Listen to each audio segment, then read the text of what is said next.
me avisen. Vamos a orar, mis hermanos, para así iniciar con esta predicación de esta mañana. Oremos. Amantísimo Padre Celestial, Dios, gracias, Señor, por las bendiciones maravillosas que nos das. Gracias por cada una de las canciones, oh Dios, que pudimos cantar para tu gloria. Bendice, Dios, nuestra vida, bendice nuestros corazones y permite que tú, sobre todo, Dios, seas glorificado en todo lo que hacemos, en todo lo que a partir de ahora también vamos a hacer, Señor. Permite que también nuestros corazones puedan ser transformados por tu palabra y que sobre todo, Dios, tú seas glorificado, Señor, en el nombre de Jesús. Amén.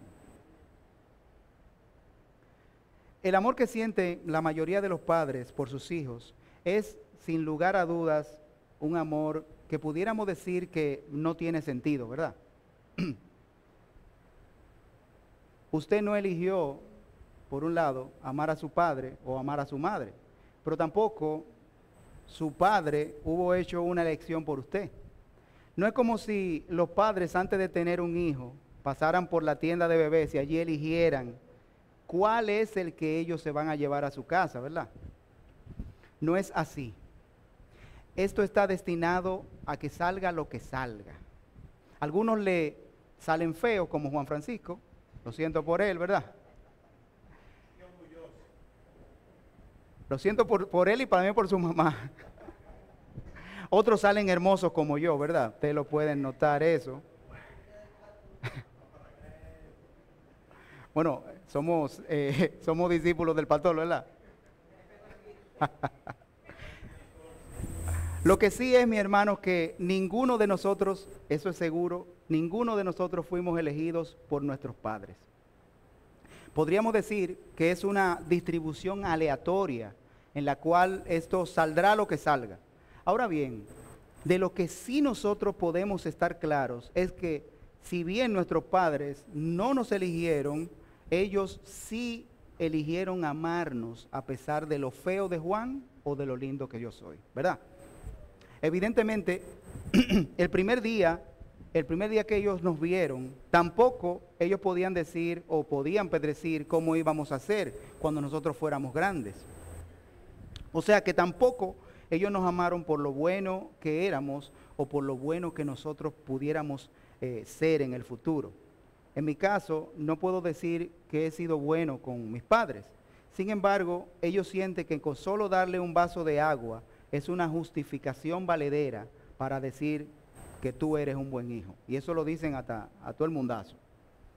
Si miramos al ser humano en su situación delante de Dios, podemos ver un panorama sombrío.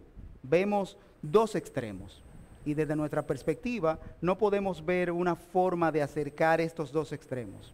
Es como si deseáramos mezclar dos sustancias que no se mezclan. Por ejemplo, agua y aceite. Por más que nosotros revolvamos estas dos sustancias, siempre habrá una distancia entre las moléculas de agua y las moléculas de aceite. Obviamente, en el caso del agua y el aceite, esto se debe a una diferencia química. Pero en el caso del ser humano y de Dios, esta diferencia se traslada no solo al ámbito moral, sino también a un sinnúmero de situaciones y planos que desde nuestra perspectiva humana se nos hace imposible de ver. Sin embargo, las que nosotros podemos ver son sumamente contradictorias. Y son contradictorias entre sí. Por ejemplo, veamos lo que es la pureza, como estuvimos hablando la semana pasada, y lo que no es puro. Son, digamos que, dos extremos. No sé si han tenido la oportunidad de ver algunos casos en los que venden alguna sustancia por ahí. En la etiqueta siempre dice 99.9% puro. Nunca dice 100%. El oro es uno de esos casos. Usted va a comprar oro y nunca dice 100% oro.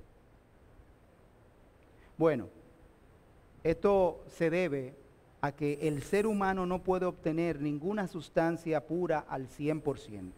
Se puede tener alguna otra sustancia con una pureza cercana al 100%, y por eso es que siempre vemos que dice 99.9990 puro. Pero lograr el 100% es imposible, al menos con la tecnología que nosotros tenemos, la que disponemos actualmente. Ahora imagínense a este Dios, que Dios sí es 100% puro. ¿Cómo podría este Dios aceptar en su reino a un ser humano que no es puro? ¿O cómo este ser humano podría acercarse a un Dios tan puro sin su propia naturaleza, si su propia naturaleza lo aleja de toda posibilidad de acercarse a ese Dios puro? Tenga en mente las partículas de aceite de las que estuvimos hablando hace un momentito. Aunque usted agite el envase, por mucho que lo agite, aunque lo meta en una licuadora y lo licúe o lo bata o como usted quiera, las partículas de aceite nunca se van a mezclar. Usted lo ve y usted piensa que está mezclado, pero son goticas finititas, ¿verdad? Que están ahí entre una con la otra. No están juntas, son solamente pequeñitas partículas. Bueno, hoy vamos a continuar nosotros con la exposición de las doctrinas de la gracia, de las que estaba hablando Luis ahorita, que son 5 puntos, ¿verdad? No son 6, son 5. Y es importante que tenga en mente el tema que nosotros estuvimos hablando la semana pasada, ¿verdad? Y fue la depravación total, como ahorita estaba hablando Luis. Disculpen que esté. R.C. Sproul a la depravación total también le cambia un poco, básicamente por concepto, y él le llama la corrupción radical. Obviamente tiene una connotación un tanto diferente, pero básicamente en esencia es lo mismo. Y esto dado que es, en primer lugar, la base de la doctrina de la gracia, la doctrina de todo lo que nosotros estamos hablando ahora, y de no entenderse bien lo que es la depravación total, el tema que nosotros vamos a tratar hoy tampoco va a poder entenderse bien, porque esa es la base. El tema que hoy nosotros vamos a tratar es la elección incondicional. Hay un término en filosofía que me imagino que algunos la han escuchado en algún momento, que es la tabula rasa, o tabla rasa, tabla vacía, y que se refiere a una situación del ser humano al nacer. Esto lo que dice que es que el ser humano cuando nace no tiene ninguna información en su mente está vacía. Yo creo que los que han estudiado psicología se han dado un poco con esa no puedo decir doctrina, sino con esa idea. Dentro de la cristiandad, podemos decir que existen 2 dimensiones en torno a esta idea. Por un lado, encontramos aquellos que entienden que el ser humano es tan moralmente malo como para no buscar a Dios, y por el otro lado, los que creemos que el ser humano es tan malo que no puede ni quiere buscar a Dios. Y eso lo podemos ver en Romanos 3:10. Vamos a leerlo. Dice en Romanos 3:10, no hay justo ni aun uno. No hay quien entienda. No hay quien busque a Dios. Todos se han desviado. A una se hicieron inútiles. No hay quien haga lo bueno. No hay ni siquiera uno. Es evidente que aquellos que adoptan la idea de que el ser humano no es tan moralmente malo, entienden que los niños nacen inocentes. Y es por eso que muchas personas de la cristiandad, yo he escuchado a mucha gente, que entienden que de los niños es el reino de los cielos. Y en la Biblia, ¿cómo es que dice? De los tales es el reino de los cielos.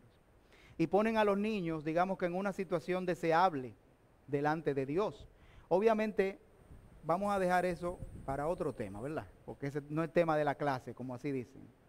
Ahora bien, si el ser humano es tan malo como lo dice en Romanos, que acabamos de leer, entonces, ¿cómo este ser humano puede llegar a Dios? Si evidentemente el Evangelio es en sí un llamado para que nos volvamos a Dios. ¿Cómo puede entonces este ser humano llegar a Dios? Vamos a leer lo que dice en torno a lo que es el mandato del Señor. En Marcos 16, 15 al 16. Y les dijo, id por todo el mundo y predicad el Evangelio a toda criatura. El que crea y sea bautizado será salvo, pero el que no crea será condenado. ¿Cómo podemos conciliar el llamado del Evangelio y la libertad de manera indirecta de aceptación del Evangelio? Y esto con la imposibilidad, de acuerdo a Romanos, la imposibilidad que tiene el ser humano de buscar a Dios. Y porque el aceptar el Evangelio es de forma inicial una búsqueda de Dios. Yo recuerdo, mis hermanos, que cuando más o menos como a los 3 años de yo haberme convertido, yo recuerdo que mis hermanos estuvieron compartiendo conmigo una pizca de lo que era la doctrina de la predestinación. Yo recuerdo que una vez que ellos trataron de explicármela de manera renuente o de manera radical, yo les decía que eso no era posible, eso es imposible.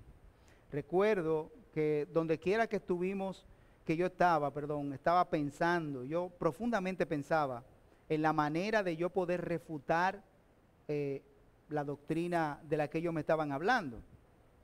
Yo tenía mucho celo por ellos, no quería que ellos se pierdan con esa, digamos que como le llamábamos en ese momento, esa doctrina de demonios.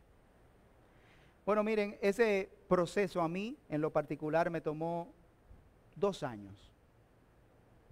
2 años meditando, 2 años leyendo la Biblia, 2 años orando, 2 años hablando del tema, 2 años discutiendo el tema, y hasta que un día recopilé tanta información, recopilé tanta evidencia, que me di por vencido. Yo me dije a mí mismo, bueno, tal parece que yo estoy equivocado. La realidad es que en la medida en la que entendemos hacia qué se inclina nuestro corazón, en esa medida nos vamos dando cuenta que nuestros deseos, que nuestras metas, que nuestros objetivos no nos acercan a Dios. Pero eso no es nuevo, eso es lo que dice la Biblia. ¿No es así que dice la Biblia? No es que un día nosotros nos despertamos y nos dijimos a nosotros mismos, yo creo que hoy me voy a convertir. Y ese día nosotros vamos a la iglesia y nos convertimos. Que de hecho, normalmente la frase que nosotros usamos es, cuando yo me convertí, que hasta estuvimos hablando de eso ahorita en la clase. Y como si eso fuera una decisión propia. No hay manera alguna que mis deseos se puedan alinear con los deseos de Dios. Y esto de tal manera que yo decida hacer las cosas que Él ordena. O sea, yo no puedo, mis deseos no se pueden organizar de tal manera que yo pueda hacer las cosas que Dios quiere o que Dios manda. Estamos nosotros, entre Dios y el hombre, nosotros estamos en páginas totalmente diferentes. Dios es quien escribe el libro. Nosotros somos solo una historia de ese libro. No hay manera que nosotros podamos cambiar esa historia. ¿Cómo un dibujo animado va a cambiar su historia? No hay manera de que lo haga. El único que puede hacer eso es el escritor del libro. ¿Y quién es el escritor de esta historia? Es Dios. Es el único que puede cambiar eso. Y yo no sé si de alguna manera he podido dejar en su mente la imagen de esta situación. Este problema, del que estamos hablando, necesita de una solución urgente. Si el escritor decide por cuenta propia cambiar la historia, no habrá manera de que lleguemos a decir y vivieron felices para siempre. Porque de Él es que depende. Siempre cuento la historia de 2 personas, yo sé que ustedes la han escuchado mucho, y estas 2 personas estaban caminando por la orilla de una playa. Estaba llena de estrellas de mar. Mientras caminaban, iban conversando y uno de ellos se agachaba y tomaba una estrella de mar y la devolvía al agua. El otro, que ya tiene un rato mirándolo, le dice, Branca, ¿y por qué tú devuelves esa estrella al agua? Eso no vale la pena. Y el otro, el que está recogiendo las estrellas de mar y lanzándolas al agua, le contesta, para esta, tomando una del suelo, dice, para esta sí valió la pena. Yo sé que ustedes ya, vuelvo y repito, han escuchado mucho esta historia, pero esta historia muestra de manera gráfica lo que sucede con el hombre perdido. Dios, de manera misericordiosa, nos levanta milagrosamente, nos da vida lanzándonos al mar del amor de Cristo. No había manera de que podamos volver al mar por nuestra propia cuenta. Sin embargo, Él nos recogió y nos recogió de esa arena, nos recogió de esa muerte. Y en la Biblia le dice, de ese lodo cenagoso, ¿verdad? Y esa era nuestra perdición. Y allí el Señor nos recoge y nos da vida.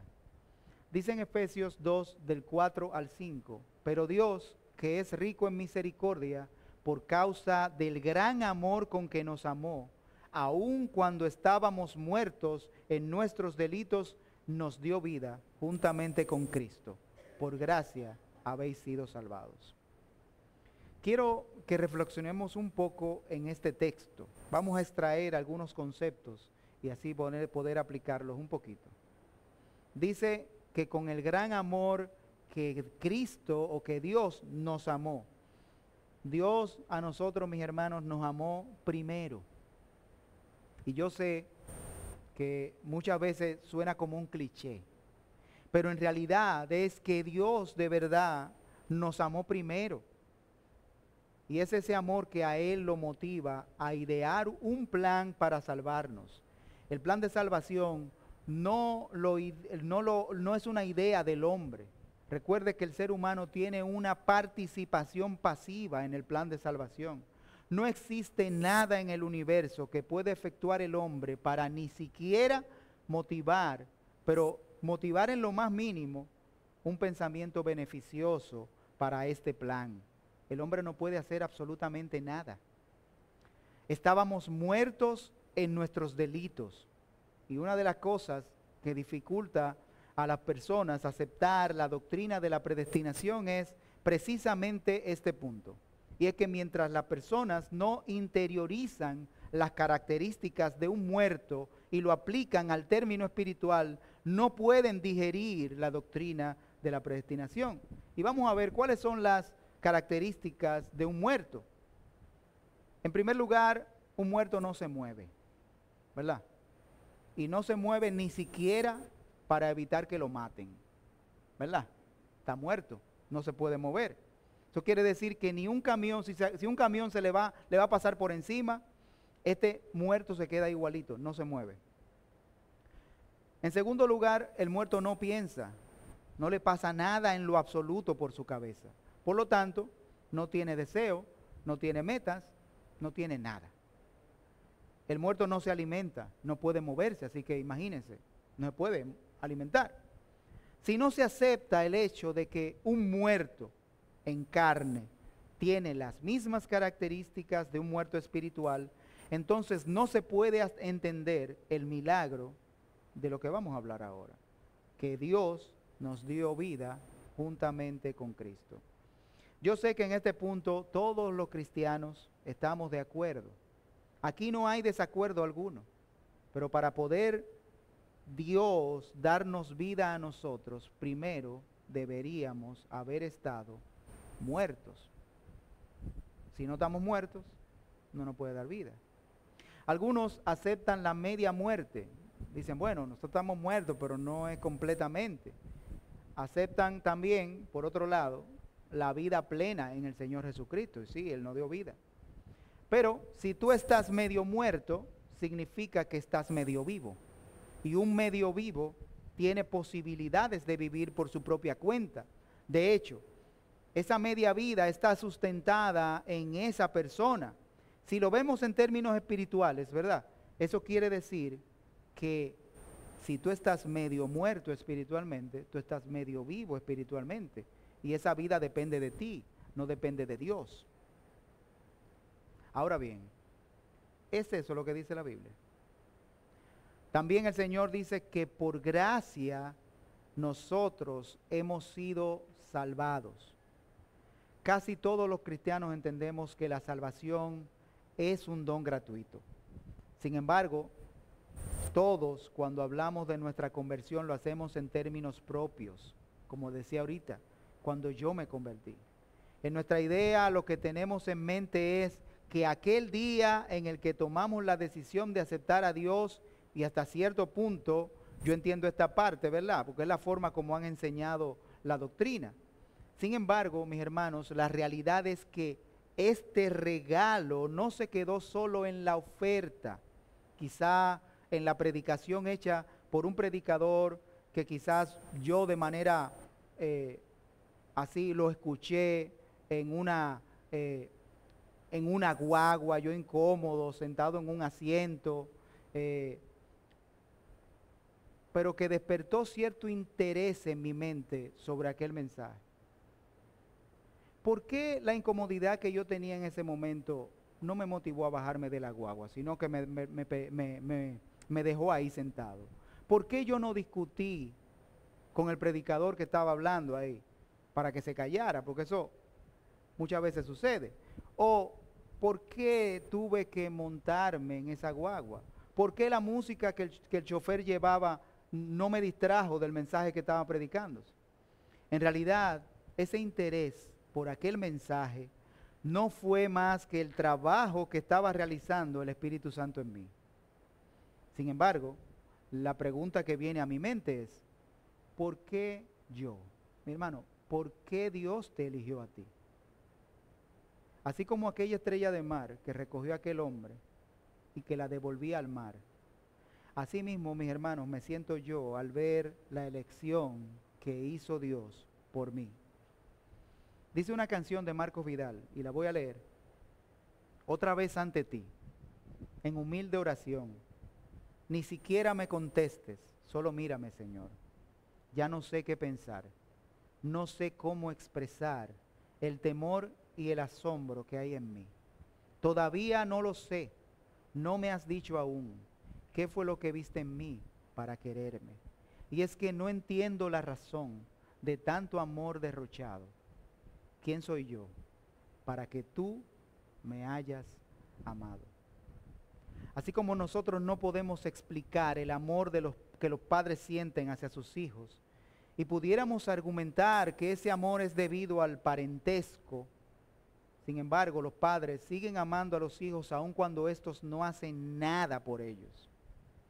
Aún así, la diferencia entre Dios y el hombre es tal que su amor por nosotros los llevó a sortear el obstáculo del pecado y desarrollar un plan para para llegar a salvar a un pueblo para sí. Ahora, ¿qué características tenían que tener las personas que Dios iba a salvar? Hay algunas personas que dicen que Dios vio el futuro y como Dios es omnisciente, Él se dio cuenta que nosotros íbamos a ser buenas personas y es por eso que Dios nos salva. Sin embargo, la Biblia dice claramente que no hay bueno y que no hay nadie que sea bueno ni aun uno.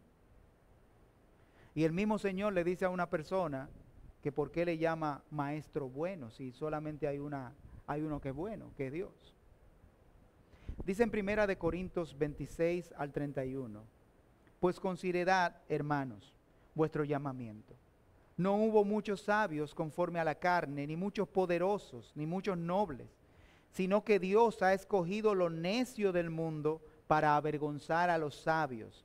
Y Dios ha escogido lo débil del mundo para avergonzar a lo que es fuerte. Y lo vil y despreciado del mundo ha escogido Dios, lo que no es, para anular lo que es, para que nadie se jacte delante de Dios, mas por obra suya estáis vosotros en Cristo Jesús, el cual se hizo para nosotros sabiduría de Dios y justificación y santificación y redención, para que tal como está escrito, el que se gloríe en el Señor. Este texto no habla de las bondades que teníamos nosotros, ¿verdad? Todos y cada uno de nosotros era totalmente contrario a esto, a la bondad. No había bondad alguna en nosotros. No había nada por lo cual Dios nos eligiera para darnos salvación. Nada. Todo totalmente contrario. Dice en la Biblia, como hemos leído, que fue lo vil. El término de elección incondicional introduce un elemento que muchas veces a nosotros nos cuesta asimilar. Y es que la palabra incondicional nos golpea de tal manera que describe nuestra imposibilidad sin hablar de eso. Ahora bien, ¿qué significa la palabra incondicional? Dice el diccionario de la Real Academia que es adepto a una persona o a una idea sin limitación o sin ninguna condición. Si nosotros la describimos de manera simple, encontramos que en el lenguaje llano significa sin condición, incondicional, sin condición. Y esto tiene sentido porque ¿qué condiciones pudiéramos nosotros cumplir para complacer la condición más pequeña que pudiera Dios exigirnos? ¿Qué condiciones pudiéramos nosotros tener? Tenga en mente la distancia que hay entre lo puro y lo impuro. Nosotros como seres impuros y Dios como un ser puro. Por pequeña que sea la exigencia de Dios, esta siempre estará del otro extremo de la creación. Es como si una persona ubicada en Puerto Rico me esté diciendo, mira, Héctor, te voy a dar $1,000,000. La única condición es que vengas nadando a la orilla. Yo me imagino que el pastor de una vez se tira al agua, ¿verdad? Héctor, lo voy a dejar en la playa. Recuerda, la única condición es que tienes que venir nadando. Y tú vienes y lo recoges.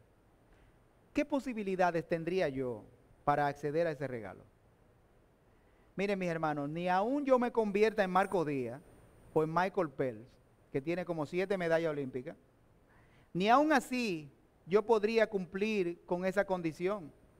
Bueno, mire, y obviamente guardando la distancia, de la misma manera, asimismo, cualquier condición, por simple que pueda ser desde la perspectiva de Dios, siempre va a ser lo suficientemente elevada como para que siquiera nosotros pensemos en cumplirla.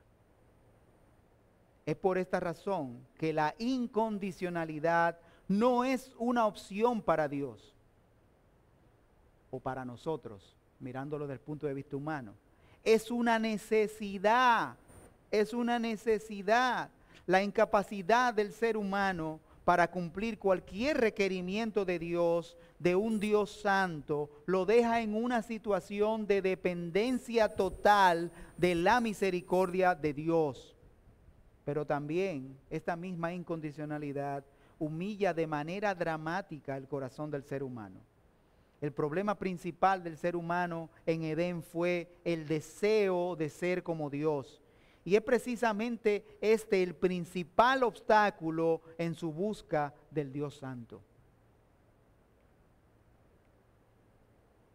La elección de Dios hacia el hombre debe ser incondicional, no solo por la distancia que existe entre ambos o la imposibilidad de cumplir con cualquier requerimiento de Dios, como ya lo hemos explicado, sino también debido a que quebranta el orgullo en nuestro corazón, llevándonos nuevamente a la situación inicial en Edén, la sumisión y la dependencia a este Dios Santo. Por otro lado, la doctrina de la elección incondicional debería de sintonizar nuestra mente en el canal correcto de dependencia de Dios, ubicando en nuestra mente de manera definitiva la posición del Dios Santo en la creación.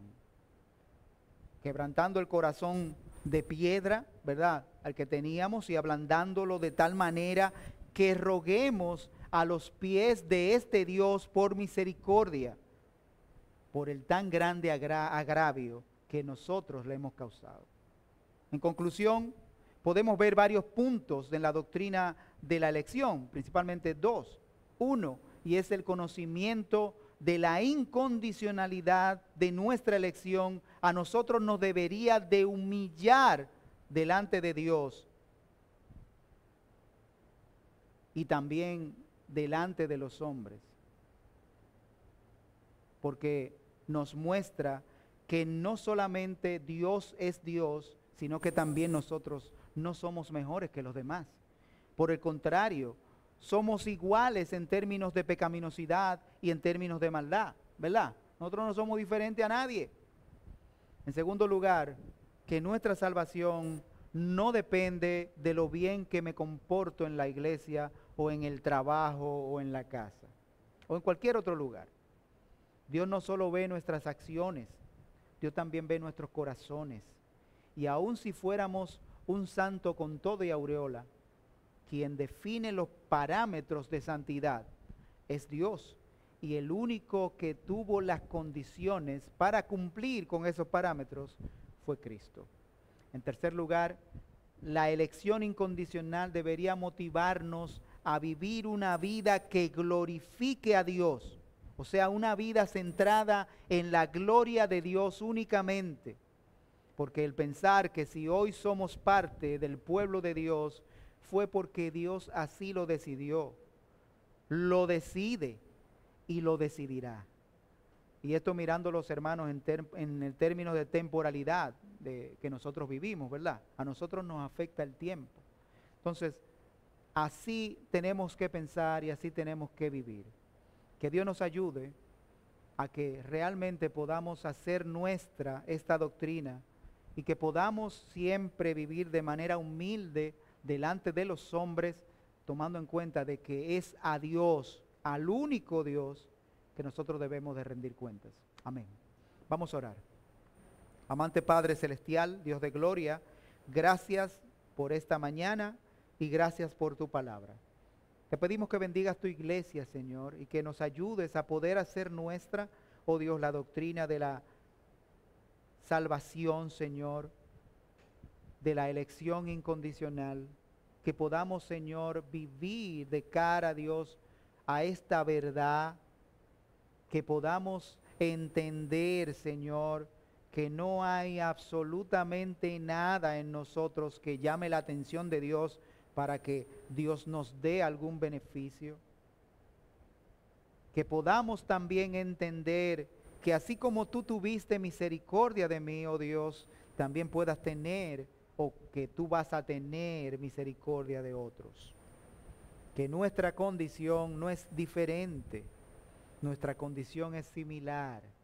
Que si hoy estamos en una situación diferente, no se basa en nuestros hechos, sino en tu misericordia, Señor. Bendice tu iglesia, oh Padre, en el nombre de Cristo Jesús. Amén. Que Dios le bendiga, hermanos.